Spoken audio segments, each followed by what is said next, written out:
Selamünaleyküm abi. Aleykümselam. Nasılsınız? Teşekkür ediyorum.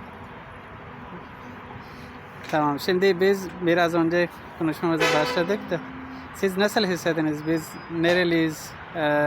Nasıl başladınız? Ondan sonra ben size anlattım ki biz Arap değiliz. Ben Pakistanlıyım. Urduca konuşuyoruz. Bir de siz Afganistan hakkında bir şey demişsiniz. Hangi dili konuşuyorlar? Öyle bazı sorular hakkında cevap verebilir misiniz? Afganistan'ın Farsça konuştuğunu biliyorum. Aha. İranlılar da Farsça konuşuyorlar. Evet. Afganlar, İranlılar Farsça konuşur, onu biliyorum da. Aha. Pakistanlıların da Urduca konuştuğunu biliyorum da ben Yani bilmiyordunuz ben Pakistanlıyım. sizin Pakistanlı olduğunuzu bilmiyordum. Aha. Yani işte Arapça konuşunca ehla ve şehla deyince Evet. Yani Ben Arap- herkes böyle oluyor.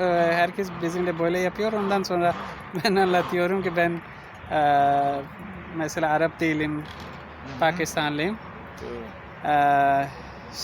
Siz Pakistan hakkında bir şeyler biliyor musunuz ya da bir şeyler söylemek ister misiniz? vallahi Pakistan'ın merhum liderini Hı hı. şey ettiğim var, tanımışlığım var. Hı hı. Ziya-ül Hak. Cevlak, evet. Allah rahmet eylesin. Amin. Amin. Yani Pakistan için faydalı bir insan olduğunu düşünüyorum. Evet. Galiba şehit edildi. Hı hı. Uçağa düşürülmüş değil mi? Evet, evet, evet. Yani Bomba koymuşlar Evet. o yüzden. evet, milli olduğu için uçağa düşürülmüştü. Evet, evet. Yani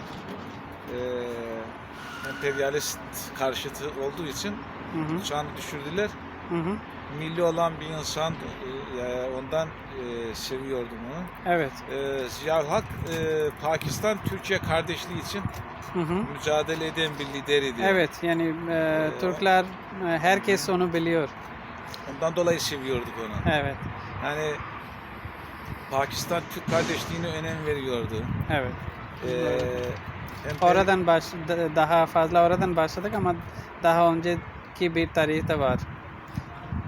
Yani 1920 yıllarında. 20-30 yıllarında. Tamam, Evet, o da var. tamam. Şimdi başka şeyler sorayım size. Ne iş yapıyorsunuz? Ben emekliyim. Hı hı. Daha Öyle mi? atıl, Yani genç görünüyorsunuz. Atıl durumdayım. Genç görünüyorsunuz maşallah. Doğrudur. Kaç yaşındasınız? Kaç yaşındayım? Kaç yaşında gösteriyorum? Geç Yani görünüyorum yani. yok, ben 50 civarında düşünüyorum ya da 50'den de daha aşağı görünüyorsunuz. 51. 51. Hı hı. Ama 60 da olmuyor mu? 70 doğumluyum.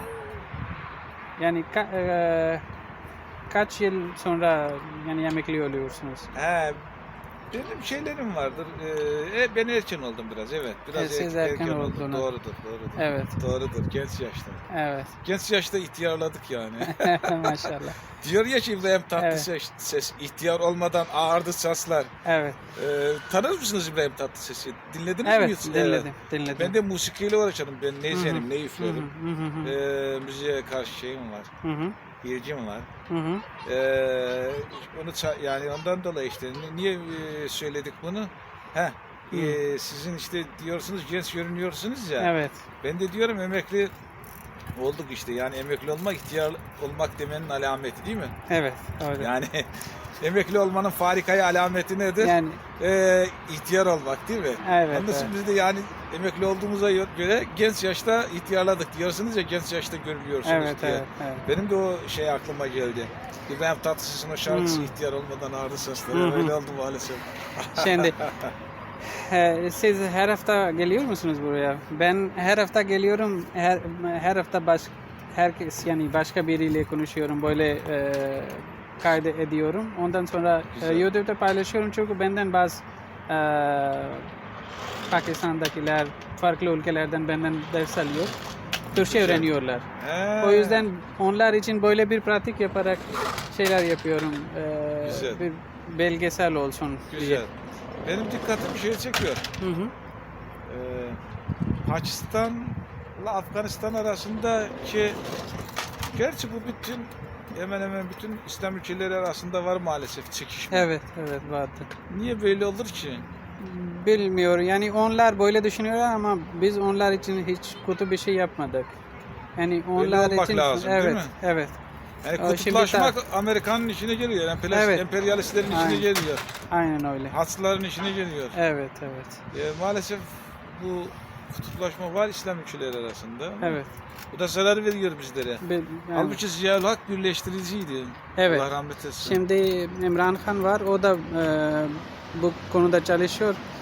Bakacağız ne kadar başarılı olacak. İnşallah. İnşallah. Şimdi biraz önce bir haber izledim.